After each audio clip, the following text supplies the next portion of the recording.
السلام علیکم ورحمۃ اللہ وبرکاتہ۔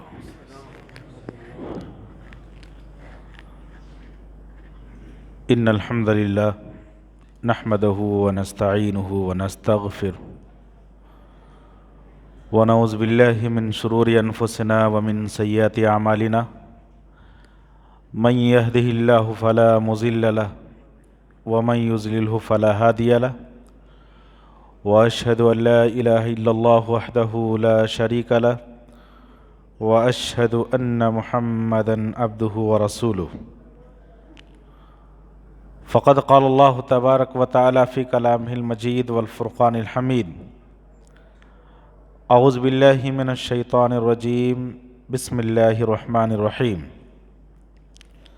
يا ايها الذين آمنوا اتقوا الله حق تقاته ولا تموتن الا وانتم مسلمون يا ايها الناس اتقوا ربكم الذي خلقكم من نفس واحده وخلق منها زوجها وبث منهما رجالا كثيرا ونساء واتقوا الله الذي تساءلون به والارحام ان الله كان عليكم رقيبا يا ايها الذين آمنوا اتقوا الله وقولوا قولا سديدا يصلح لكم اعمالكم ويغفر لكم ذنوبكم ومن يطع الله ورسوله فقد فاز فوزا عظيما اما بعد فان خير اصدق الحديث كتاب الله وخير الهدي هدي محمد صلى الله عليه وسلم وشر الأمور محدثاتها وكل محدثة بدعة وكل بدعة ضلالة وكل ضلالة في النار فأعوذ بالله من السميع العليم من الشيطان الرجيم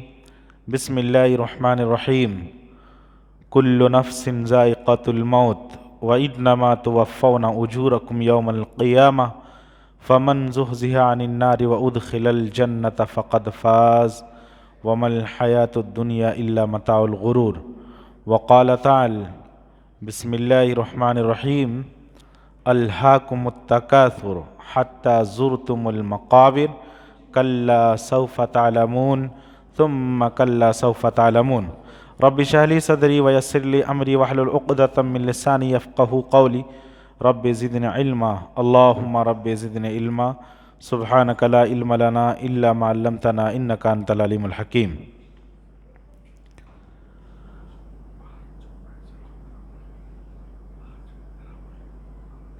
برادران اسلام، معزز بزرگوں، نوجوان ساتھیوں، عزیز پیارے بچوں، قابل احترام پردہ نشین خواتین، قبل اس کے کہ میں اپنی بات کو آگے بڑھاؤں، میں بڑے ہی ادب و احترام کے ساتھ آپ لوگوں سے التماس کرتا ہوں کہ جو لوگ ٹیک لگا کر کے سائیڈوں میں بیٹھے ہوئے ہیں وہ قریب آ گئے تو بہت ہی بہتر رہتا، اور جو لوگ باہر ادھر ادھر منتشر ہیں، باہر کھڑے ہیں، روڈ میں کھڑے ہو کر کے باہر سن رہے ہیں، صحن میں ہیں، ادھر ادھر ہیں، ان سے میری ادباً گزارش ہے کہ برائے مہربانی تھوڑی دیر کے لیے آپ مسجد میں آ کر کے بیٹھ جائیں۔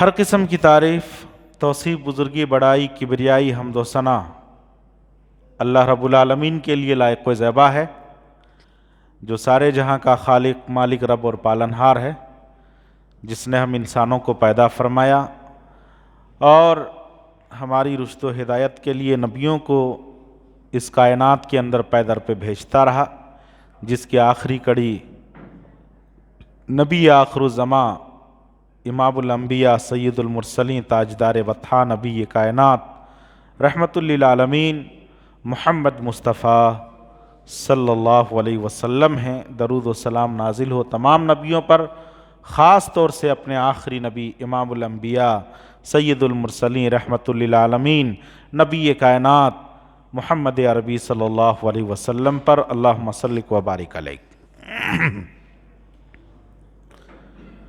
برادران اسلام،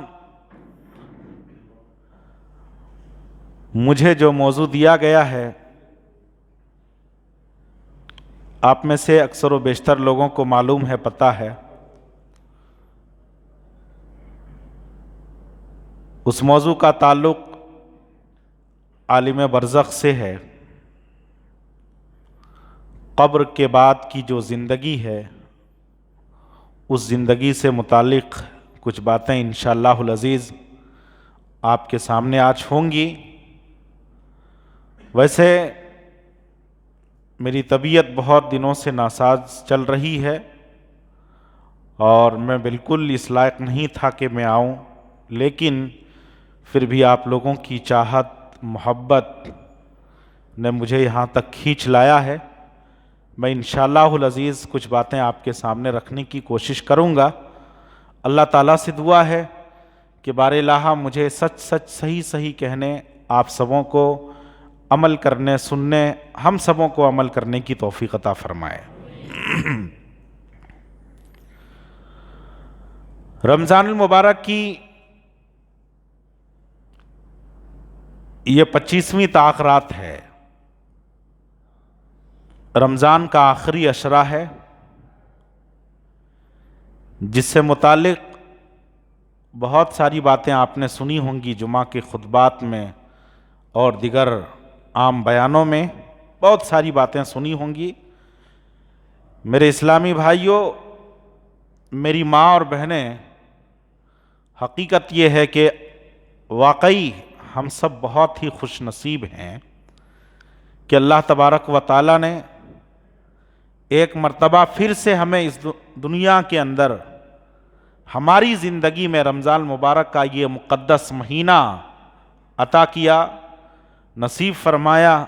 واقعی ہمارے لیے بہت ہی فخر کی بات ہے اور بہت بڑی بات ہے۔ کیوں؟ اس لیے کہ یہ مہینہ کوئی عام مہینہ نہیں ہے، اور جن ایام سے، جن راتوں سے ہم گزر رہے ہیں، یہ کوئی معمولی رات نہیں ہے، بلکہ دنیا کے تمام راتوں سے بڑھ کر، تمام راتوں سے اچھی راتیں ہیں یہ۔ لیلۃ القدر، قدر والی رات، کیا کہا اللہ تعالیٰ نے؟ خیر من الف شہر، 1000 مہینوں کی عبادت سے بہتر ہے۔ گویا ایک آدمی زندگی بھر عبادت کرتا رہے، وہ عبادتیں، اور خصوصاً طاق والی راتوں میں عبادت انجام دے، وہ عبادتیں، دونوں میں آسمان زمین کا فرق۔ ایک رات کی عبادت جو حقیقت میں جسے لیلۃ القدر کہا گیا ہے، وہ رات اگر ہمیں مل جائے، نصیب ہو جائے، اور ظاہر سی بات ہے جب ہم پورے طاق راتوں کا اہتمام کریں گے تو وہ ملے گے ہی، 5 راتوں میں سے کوئی ایک رات ہوگی، تو جب ہم 5 راتوں میں اس کا اہتمام کریں گے تو ظاہر سی بات ہے وہ ایک رات ہمیں ملے گی، اور جب ملے گی تو ایک رات کی عبادت میری زندگی، ہماری زندگی، آپ کی زندگی کے تمام عبادتیں بھی اس رات کی عبادت کا مقابلہ نہیں کر سکتی۔ 1000 راتوں سے بہتر، یہ نہیں کہا کہ 1000 رات سے بہتر، 1000 راتوں سے، اس سے بھی آگے۔ ایک آدمی کتنا جیتا ہے آج کل؟ 50 سال، 60 سال، 70 سال۔ آئے دن ہم دیکھتے رہتے ہیں نوجوان ہمارے آنکھوں کے سامنے سے اس دنیا سے جا رہے ہیں، خیر بات کہہ رہے ہیں، الوداع کہہ رہے ہیں، چلے جا رہے ہیں، زندگی کا کوئی بھروسہ نہیں۔ اس مہینے کو پانے کے لیے صحابہ کرام 6 مہینہ قبل دعا کرتے تھے، اللہم بلغنا رمضان، اے اللہ مجھے رمضان تک پہنچا دے۔ سوچ سکتے ہیں آپ کہ کتنی اہمیت کا حامل یہ مبارک مہینہ ہے، کتنی اہمیت کا حامل، 6 مہینہ پہلے۔ اور اس مہینے کے اندر جو عبادتیں کرتے تھے، ان عبادتوں کی قبولیت کے لیے 6 مہینے تک دعا کرتے تھے، یا اللہ ہم نے رمضان میں جو کچھ کیا ہے اسے تو شرف قبولیت سے نواز دے، کیونکہ عبادت کو انجام دینا الگ چیز ہے اور عبادتیں قبول ہو جانا یہ بہت بڑی چیز ہے۔ اسی لیے اللہ کے پیارے حبیب محمد رسول اللہ صلی اللہ علیہ وسلم اعمال کی قبولیت کی دعا کرتے تھے اور اعمال کے شر سے بھی پناہ مانگا کرتے تھے. اللہم انی اعوذ بک من منکرات الاخلاق والاعمال والاہواء. اعمال کا شر کیا ہے؟ عبادت کرنے کے بعد آدمی کے اندر فخر آ سکتا ہے، غرور، گھمنڈ آ سکتا ہے. جیسے لوگ بولتے ہیں آج کل، ارے میں نے تو اس رمضان میں 4 بار قرآن ختم کر لیا، 5 بار کر لیا، آج میں نے اتنا قرآن پڑھ لیا، اتنی نمازیں پڑھی، ایسا کیا. فخر سے بات کرتے ہیں. فخر کی بات نہیں ہے میرے اسلامی بھائیو. ہمارے ہر عمل کے اندر اخلاص ہونی چاہیے اللہ کے لیے. اللہ کی خوشنودی اور اس کی رضاجوئی حاصل کرنے کے لیے ہر عبادت کو انجام دینی چاہیے. لوگوں کو بتانے کے لیے، لوگوں کو دکھانے کے لیے نہیں. اور جو ہم کر رہے ہیں اس کی قبولیت کے لیے ہمیں اللہ سے دعا مانگنی چاہیے. یا اللہ ہم نے جو کچھ کیا ہے تو اسے قبول فرما لے. صحابہ کرام دعا کرتے تھے.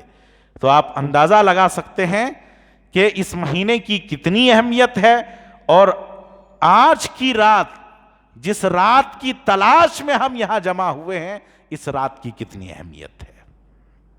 بہرحال میرا موضوع دوسرا ہے. میرے اسلامی بھائیوں، میری ماں اور بہنیں، ہم سب کو اس دنیا سے جانا ہے، کوچ کرنا ہے.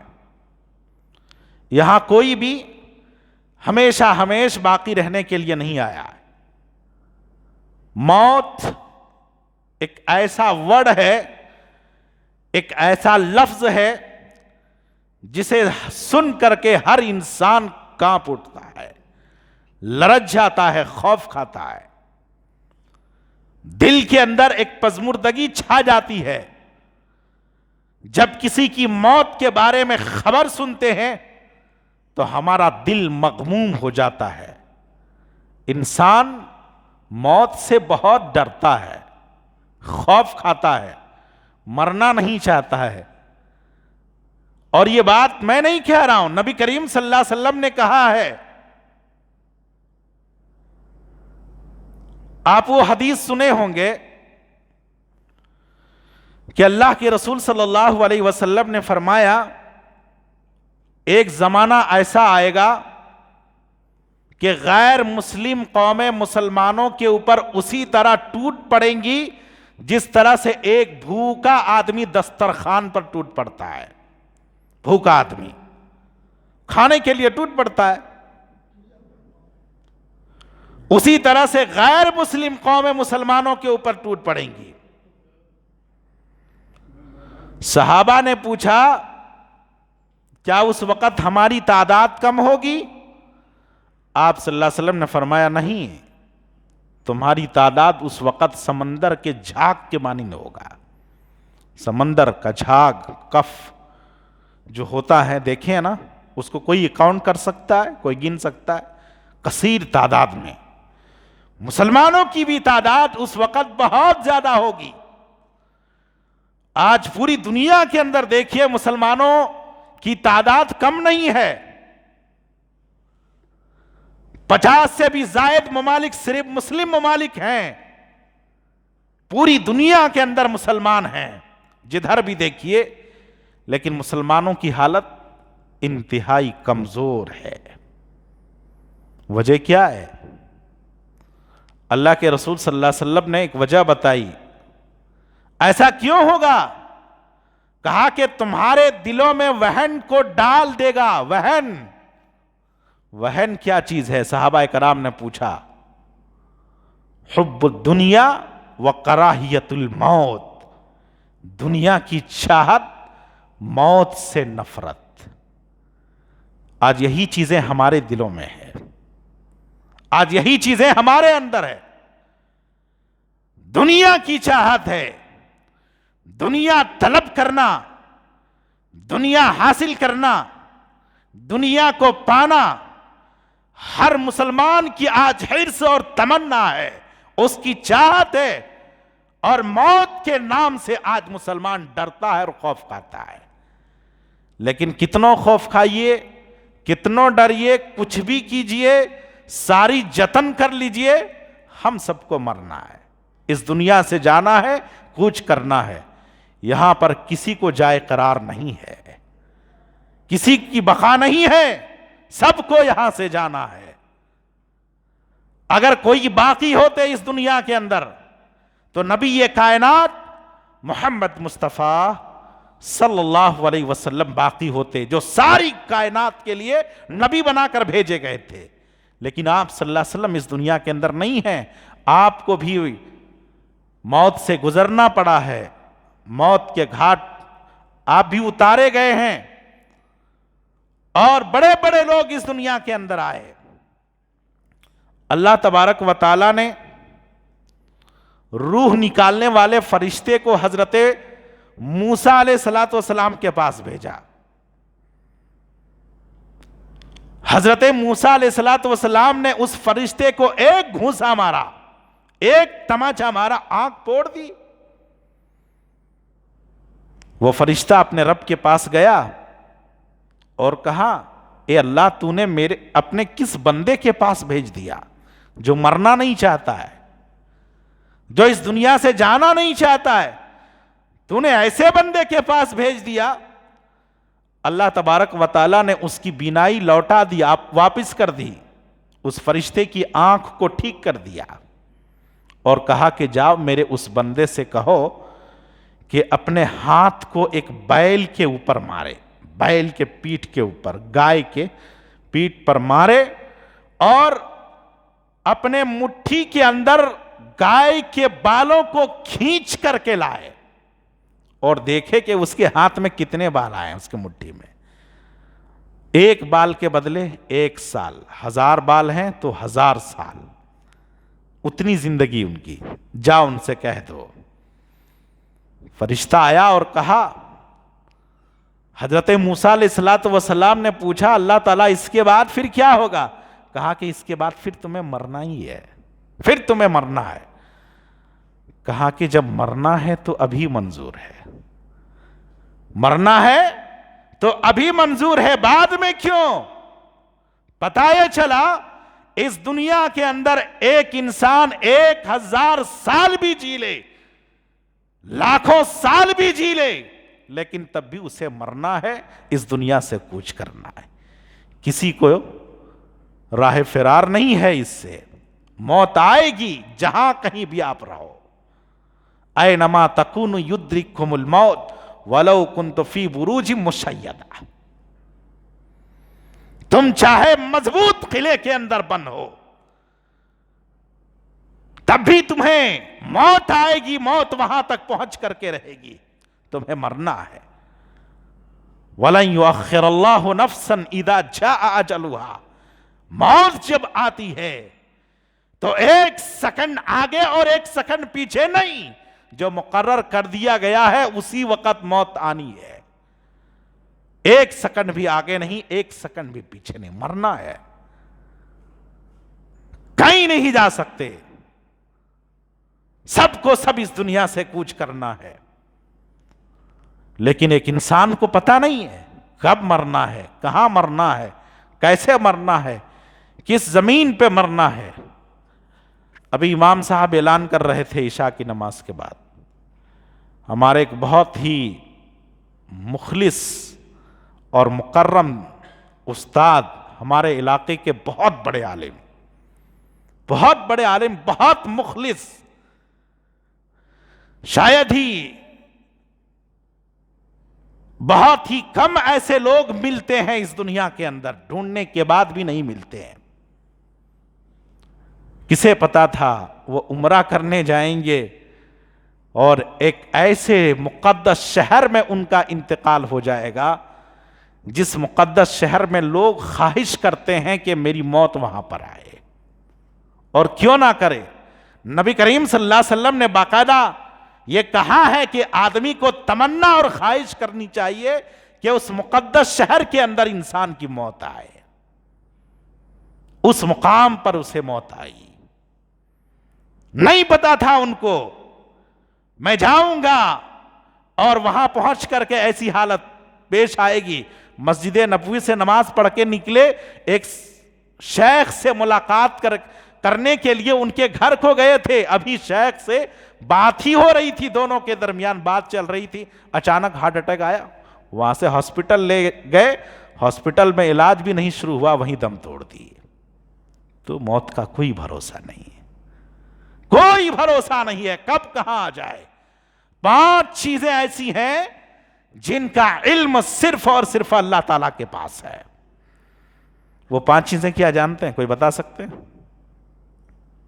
کیا ہے؟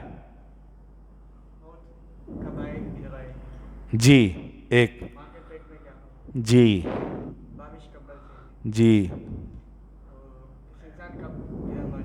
جی 4 ہوئے, اور ایک قیامت. متی تقوم الساعہ سورہ لقمان کی آخری آیت ہے. اس آیت کے اندر اللہ تبارک و تعالیٰ نے ارشاد فرمایا ان اللہ عنده علم الساعہ, قیامت کب آئے گی اللہ کو معلوم. وَيُنَزَّلُ الْغَيْثَ, بارش کب نازل ہوگی اللہ کے سوا کوئی نہیں جانتا, کسی کو نہیں معلوم ہے. وَيَعْلَمُ مَا فِي الْأَرْحَامِ, ماں کے پیٹ میں کیا ہے اس چیز کو کوئی نہیں جانتا. آج الٹرا ساؤنڈ کے ذریعے سے بتاتے ہیں کہ بچہ ہے یا بچی ہے, بولتے, لیکن بسا اوقات وہ بھی غلط ہوتا ہے. لیکن یہ الٹرا ساؤنڈ بھی کب بتاتا ہے؟ 4 مہینے کے بعد. 4 مہینے سے پہلے کسی کی طاقت نہیں بتا دے ماں کے پیٹ میں کیا ہے, نہیں بتا سکتا ہے.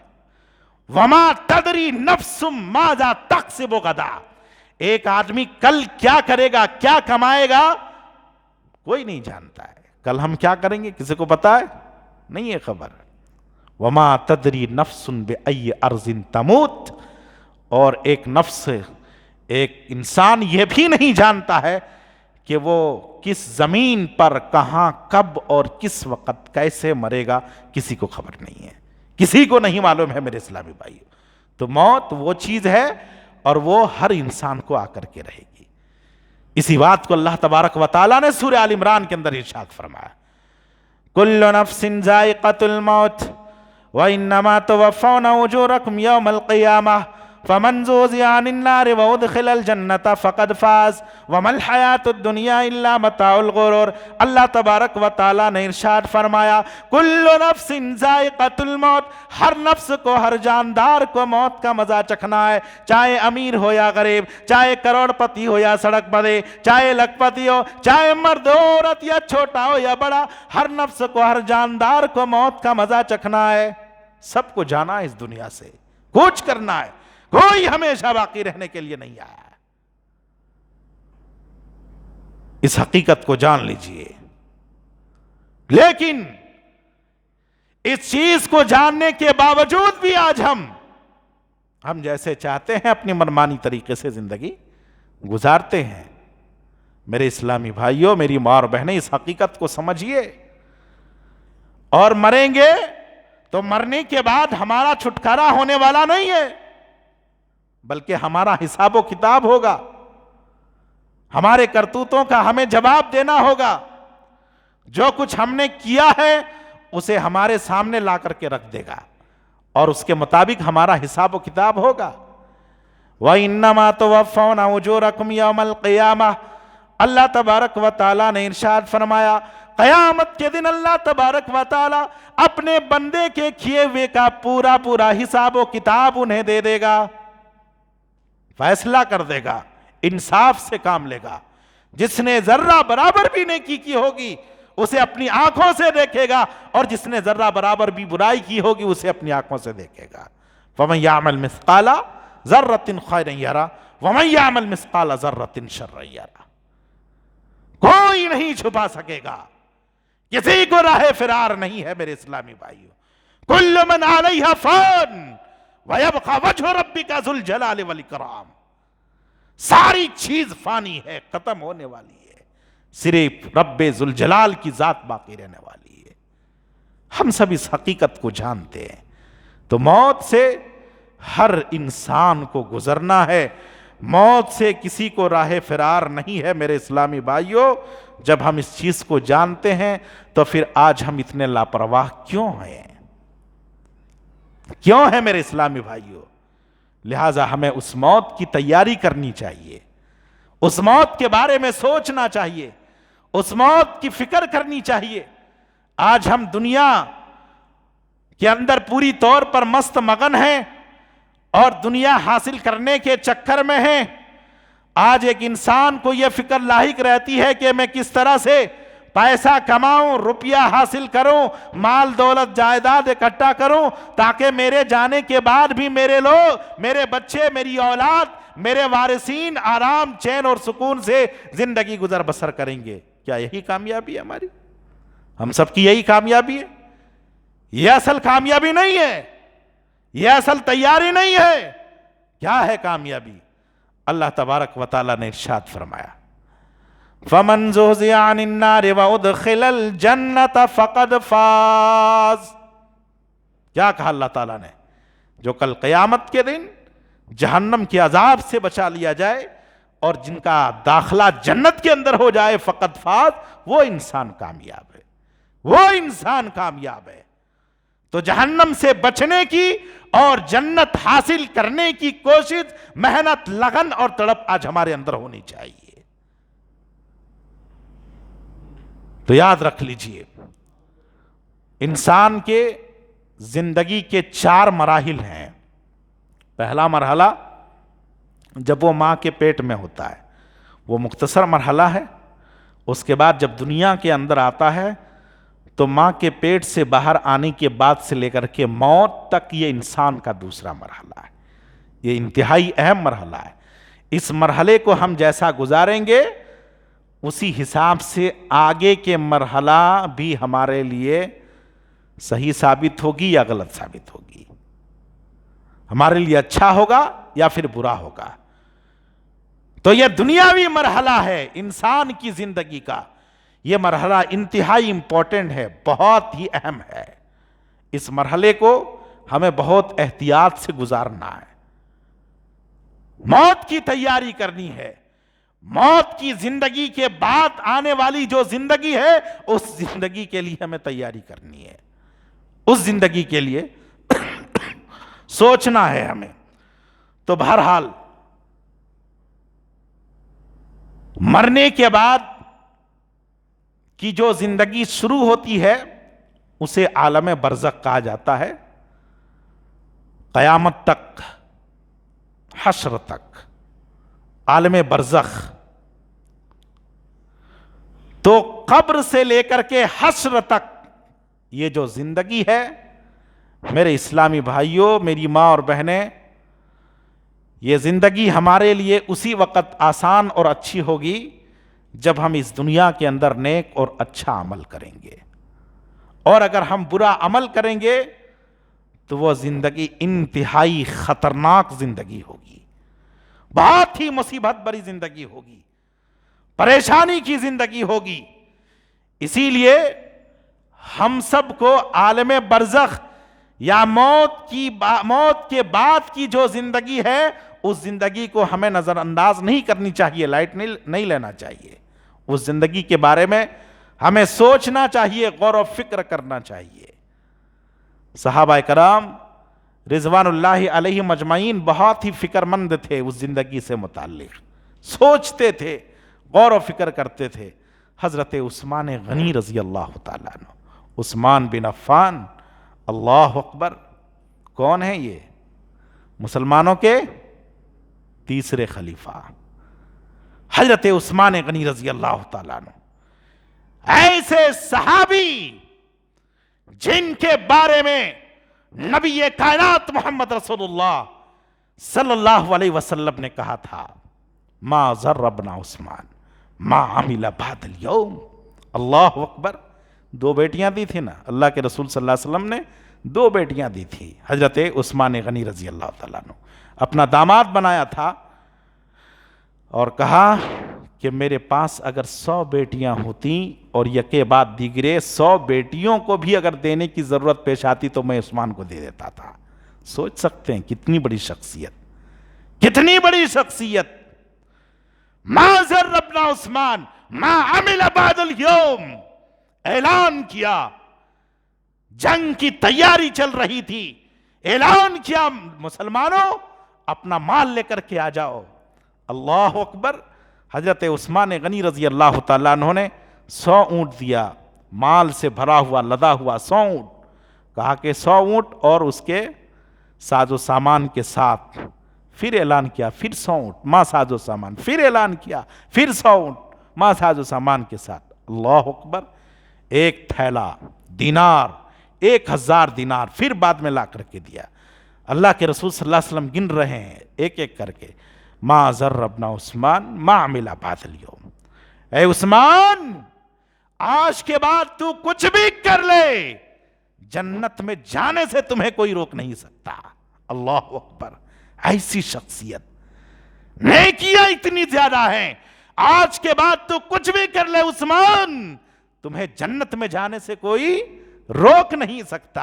اللہ اکبر۔ اس عثمان کی حالت کیا ہے؟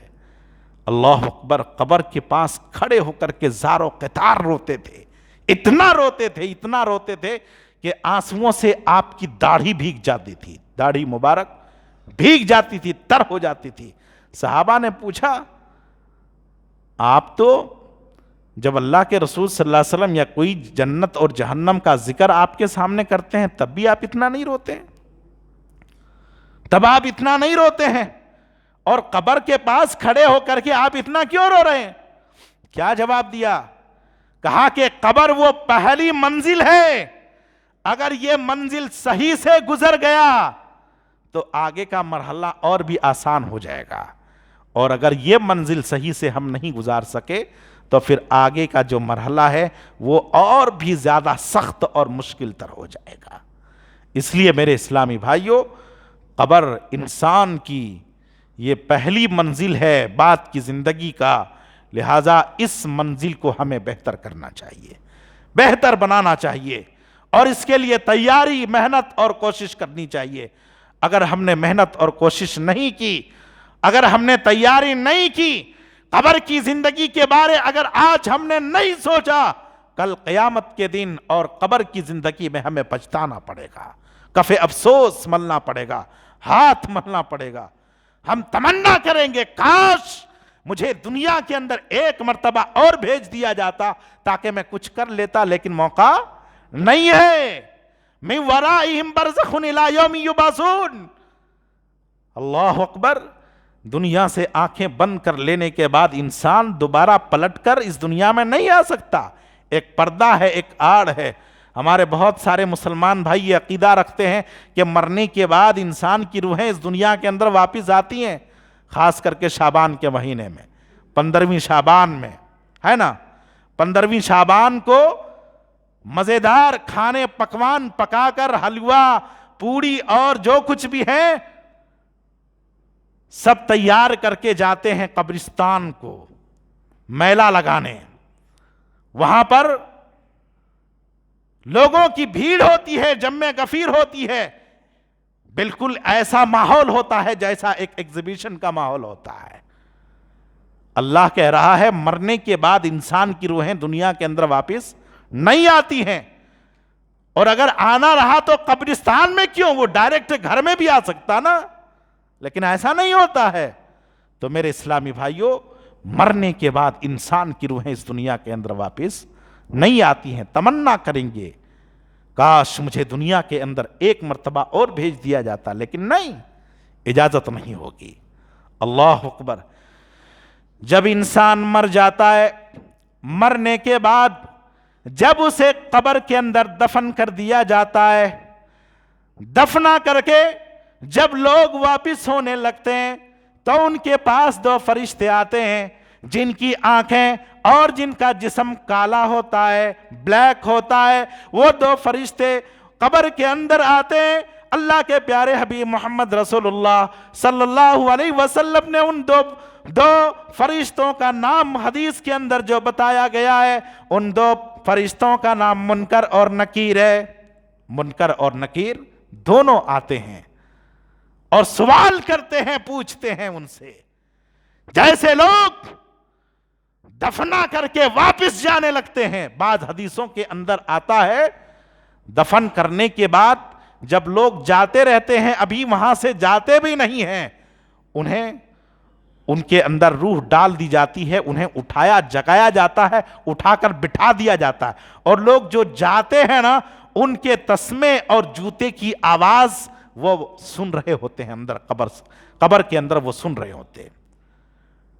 وہ مرنے والے جو دفنا کر کے جاتے ہیں، وہ لوگ دفنا کر جانے والوں کی آواز کو سنتے رہتے ہیں،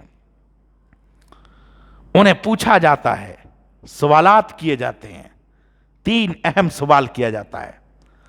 وہ 3 اہم سوال کیا ہے جانتے ہیں آپ لوگ؟ پتا ہے؟ نہیں پتا ہے؟ کیا ہے؟